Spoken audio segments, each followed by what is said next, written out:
Hello everyone, আজকে আমরা দেখব my friends little sister has it in ফর্মের 6 নম্বর পর্বের এক্সপ্লেনেশন। তো আর দেরি না করে চলো আজকের এপিসোডটা শুরু করা যাক।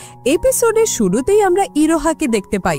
ইরোহা এখানে বাথ হাউসে স্নান করছিল আর কিছুক্ষণ আগে আকি আর তার মধ্যে হওয়া কথাবার্তা নিয়ে ভাবছিল। সে মনে মনে নিজেকেই বলছিল, মাঝে মাঝে আমার খুব খারাপ লাগে যেভাবে আমি আকি সেনপাইয়ের সাথে ব্যবহার করি। এই কথাগুলো বলার সময় তার চেহারায় একটা হালকা বিষণ্ণতার ছাপ ছিল।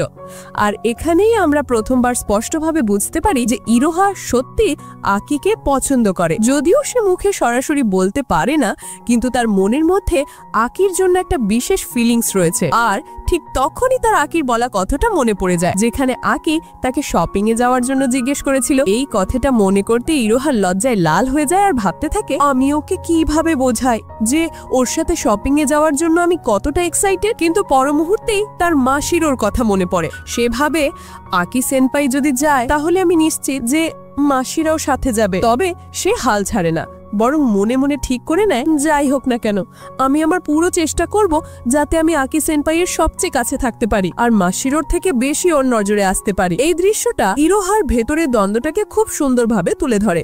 একদিকে আকির জন্য তার ভালোবাসা আর অন্যদিকে মাসিরোর জন্য তার জেলাসি। এখান থেকে আজকের এপিসোডের মূল আকর্ষণ অর্থাৎ লাভ ট্রায়াঙ্গেলের লড়াইটা জমে উঠবে। এরপর সিন শিফট হয় আর আমরা পরের দিনের দৃশ্য দেখি। ফাইনালি সেই দিন চলে এসেছে যেদিন ওরা শপিং করতে যাবে। আমরা দেখি মাসিরো আর ইরোহা একসাথে দাঁড়িয়ে আকির জন্য অপেক্ষা করছে। কিছুক্ষণ পরে আকি সেখানে পৌঁছায় আর মনে মনে ভাবে, ইস, মনে হচ্ছে আমি দুজন মেয়েকে অনেকক্ষণ অপেক্ষা করিয়ে দিয়েছি। আকি ওদের কাছে যেতে ইরোহা রেগে গিয়ে বলে, তোমার লজ্জা করে না? দুজন সুন্দরী মেয়েকে এভাবে অপেক্ষা করাচ্ছ?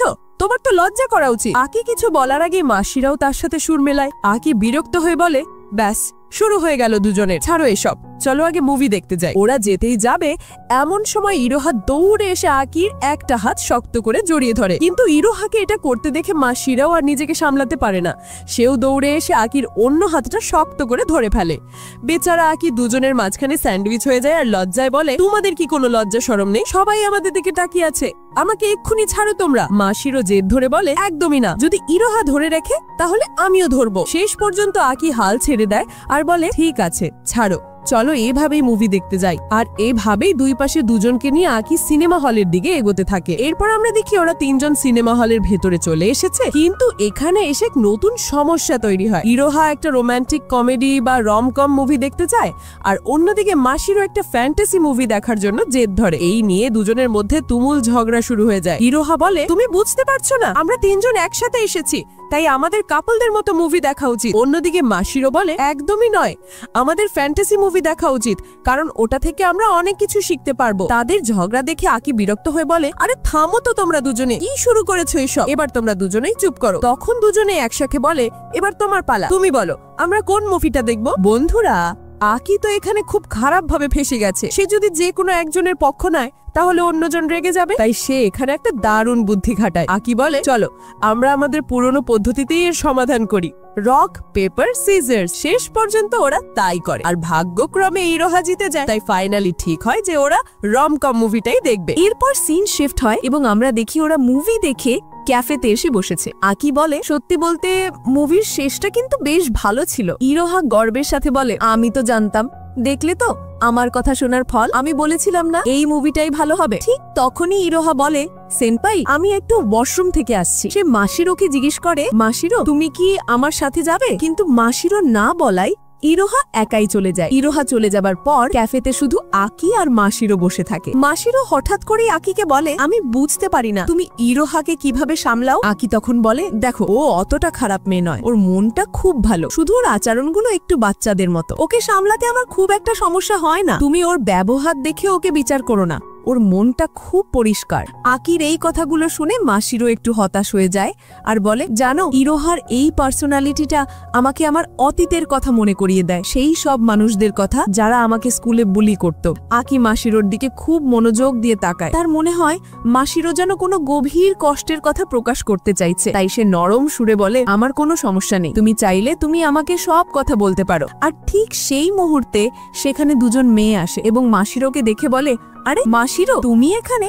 কেমন আছো? এই মেয়ে দুটোকে দেখা মাত্র মাসিরোর মুখটা ভয়ে ফ্যাকাশে হয়ে যায়, তার শরীর কাঁপতে শুরু করে। দেখেই বোঝা যাচ্ছে এই মেয়েরাই অতীতে তাকে বুলি করত। মেয়ে দুটো মাসিরো তো ব্যঙ্গ করে বলে, দেখো দেখো এখানে খুব কিউট সেজে বসে আছে, ও সাথে বয়ফ্রেন্ডও আছে, বাহ কি ব্যাপার, এ তো সেই মেয়ে যে ক্লাসে সবসময় একা একা বসে থাকতো। ওরা মাসিরোকে নিয়ে মজা করতে শুরু করলে আকি আর সহ্য করতে পারে না। সে উঠে দাঁড়িয়ে বলে, তোমাদের সাহস হয় কি করে ওর সাথে এভাবে কথা বলার? তোমাদের কি কোনো ভদ্রতা জ্ঞান নেই? আকির রাগ দেখে মেয়ে দুটো হাসতে হাসতে বলে, ওহো দেখো ওর বয়ফ্রেন্ড তো রেগে যাচ্ছে। তারপর একজন বলে, আচ্ছা একটা কথা বলো তো, তুমি কি তোমার বয়ফ্রেন্ডকে সেই নভেলের কথাটা বলেছো? এই কথা শোনার সাথে সাথে মাসিরও ভয় ভয় বলে, দয়া করে ওই প্রসঙ্গটা এখানে তুলো না, বন্ধ করো এসব। কিন্তু ওরা থামে না, বরং আরো বেশি করে মজা করতে থাকে। এবার আকি রেগে গিয়ে বলে, যদি তোমরা দুজন এখান থেকে এক্ষুনি না যাও তাহলে তোমাদের দুজনেরই আজ কপালে দুঃখ আছে। আকির এই রাগ দেখে মেয়ে দুটো ভয় পেয়ে যায়। ওদের মনে হয় আর এক মুহূর্ত এখানে থাকলে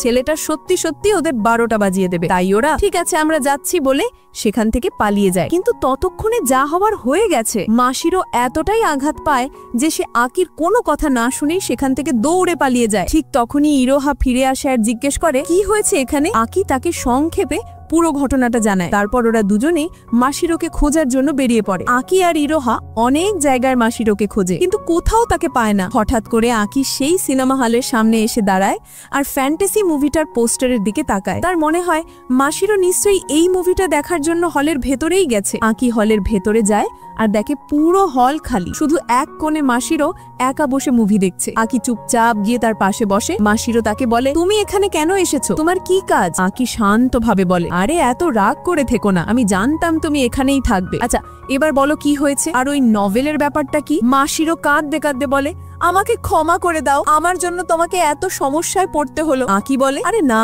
এমন কিছু না, তুমি আগে বলো নভেলের ব্যাপারটা কি ছিল। মাসিরো তখন জানায় যে সে যখন মিডল স্কুলে পড়তো তখন খুব একা থাকতো আর নিজের মনের কথাগুলো, মানে তার সাথে যা যা ঘটতো সবকিছু সে একটা ডায়েরিতে নভেলের মতো করে লিখতো। কিন্তু একদিন ওই মেয়েরা তার ডায়েরিটা কেড়ে নেয় আর পুরো ক্লাসের সামনে পড়ে শুনিয়ে তাকে নিয়ে হাসাহাসি করতো। এই কথাগুলো বলে মাসিরো খুব কাঁদতে থাকে। আকি তখন তাকে সান্ত্বনা দিয়ে বলে, ও শুধু এই ব্যাপার?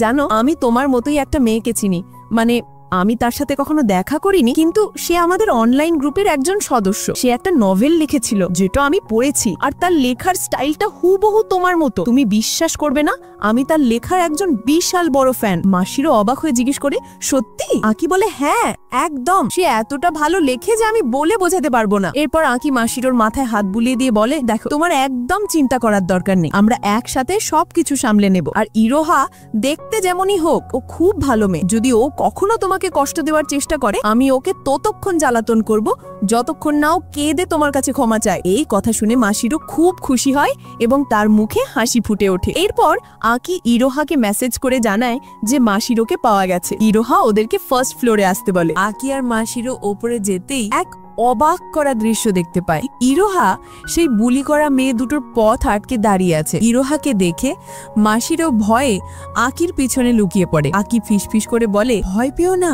তুমি যা ভাবছো ব্যাপারটা তেমন নয়, তুমি শুধু দেখতে থাকো। আমরা দেখি ইরোহা প্রথমে হাসি মুখে মেয়ে দুটোর সাথে কথা বলছে, কিন্তু হঠাৎ করেই তার গলার স্বর আর মুখের ভঙ্গি পাল্টে যায়। সে ঠান্ডা গলায় বলে, তোমাদের দুজনের মুখগুলো একদম গাধার মতো দেখতে, আর তোমাদের সাহস হয় কি করে মাসিরো সেনপাই এর সাথে ওভাবে কথা বলার? ও যেখান দিয়ে হেঁটে যায় তোমাদের সেখান দিয়ে যাওয়ারও যোগ্যতা নেই। না তোমরা দেখতে ভালো আর না আছে তোমাদের মাথায় বুদ্ধি। এই কথা শুনে মেয়ে দুটো রেগে গিয়ে বলে, তোর সাহস কি করে হয় আমাদের নিয়ে এসব বলার? ওরা ইরোহাকে মারতে এগোতেই ইরোহা তার আসল ট্যালেন্ট ব্যবহার করে। সে তার ভয়েস চেঞ্জ করে একটা ছেলের মতো ভারী গলায় বলে, যদি আমার গায়ে একটা হাত লাগানোর চেষ্টা করিস তাহলে তোদের মুখের সব দাঁত আমি বাইরে বের করে দেব। এই দৃশ্যটা এপিসোডের সবচেয়ে বড় টুইস্ট। আমরা ইরোহার এক সম্পূর্ণ নতুন রূপ দেখতে পাই। সেই শুধু একটা জেদি বাচ্চার মতো মেয়ে নয়, সে তার বন্ধুদের জন্য প্রচন্ড প্রোটেক্টিভ আর ভয়ঙ্কর হতে পারে। যাই হোক, ইরোহার এই রূপ দেখে মেয়ে দুটোর গলা শুকিয়ে যায়। ওরা ভাবে 1 সেকেন্ডের মধ্যে এই মেয়েটা এত রেগে গেল কি করে? ইরোহা এক মেয়ের কলার ধরে বলে, আমি তোদের আজ শেখাচ্ছি অন্যকে নিয়ে মজা করার ফল কি হয়। সে ঘুষি পাকিয়ে মেয়েটার মুখে মারতে যাবে, ঠিক তখনই পেছন থেকে আকি এসে তার হাতটা ধরে ফেলে আর বলে, ইরোহা যথেষ্ট হয়েছে, এবার ওদের ছেড়ে দাও। ইরোহা এমন ভয়ঙ্কর দৃষ্টিতে আকির দিকে তাকায় যে এক মুহূর্তের জন্য আকিরও ভয় লেগে যায়। কিন্তু আকির জন্য মেয়ে দুটো সুযোগ পেয়ে যায়। আকি ওদের দিকে তাকিয়ে বলে, আমার মনে হয় তোমরা একটা ভালো শিক্ষা পেয়েছো, এখন চুপচাপ এখান থেকে কেটে পড়ো, না হলে এই মেয়েটা তোমাদের শেষ করে ফেলবে। মেয়ে দুটো কাঁদতে কাঁদতে ক্ষমা চেয়ে সেখান থেকে দৌড়ে পালিয়ে যায়। এরপর মাশিরো ইরোহার কাছে এসে ক্ষমা চায় আর বলে, আমাকে মাফ করে দিও, আমি ভেবেছিলাম তুমি খুব খারাপ, কিন্তু তুমি সত্যি খুব ভালো। এরপর দুজনে দুজনকে জড়িয়ে ধরে আর তাদের মধ্যেকার ভুল বোঝাবুঝি দূর হয়ে যায়। এপিসোডের শেষে আমরা দেখি আকি তার ঘরে ফিরে এসেছে। সে দেখে ইরোহা তার দেওয়া হেডফোনটা পরে গান শুনছে। ইরোহা খুব নরম সুরে আকিকে ধন্যবাদ জানায় আর বলে, এই হেডফোনটার জন্য অনেক ধন্যবাদ, এর কারণে আমি অনেক কিছু শিখতে পেরেছি। সে খুব ভালোবাসার সাথে আকির সাথে কথা বলতে থাকে। আর আকি ইরোহার এই মিষ্টি মিষ্টি কথা শুনে তো বেচারা ভাবতে থাকে, এর আবার হঠাৎ কি হলো। অন্যদিকে আমরা মাশিরোকে দেখি যে আকির কথা ভাবছে আর মনে মনে ঠিক করছে, আর অপেক্ষা করা যাবে না, আমি চাই না আকি ইরোহার আরো কাছে চলে যাক, সময় এসে গেছে, আকিকে আমার মনের কথা বলতেই হবে। আর ইরোহা ভাবছে, কেন জানি না আমার মনে হচ্ছে মাশিরো আমার সবচেয়ে বড় প্রতিপক্ষ। আর ঠিক তখনই আকির ফোনে একটা মেসেজের নোটিফিকেশন আসে। ইরোহা দৌড়ে গিয়ে আকির কাছে যায় দেখার জন্য যে কে মেসেজ করেছে। আকি আর ইরোহা দুজনেই ফোনের স্ক্রিনের দিকে তাকায় আর তাদের চোখ ছানা বড়া হয়ে যায়। মেসেজটা মাশিরো পাঠিয়েছিল আর তাতে লেখা ছিল, আকি আমি তোমাকে ভালোবাসি, অনেক অনেক বেশি ভালোবাসি। এই লেখাটা দেখে আকি আর ইরোহা দুজনেই কিছুক্ষণের জন্য একদম থ হয়ে যায়। আর এই অসাধারণ ক্লিফহ্যাঙ্গারের সাথে আজকের এপিসোডটি এখানেই শেষ হয়। তো বন্ধুরা, কেমন লাগলো তোমাদের আজকের এপিসোড? মাশিরোর এই কনফেশনের পর গল্পের মোড় কোন দিকে ঘুরবে? ইরোহা এবার কি করবে? তোমাদের কি মনে হয়? নিচে কমেন্ট করে অবশ্যই জানিও। ভিডিওটা ভালো লাগলে একটা লাইক আর চ্যানেলটা সাবস্ক্রাইব করতে একদম ভুলো না। দেখা হচ্ছে পরের এপিসোডে।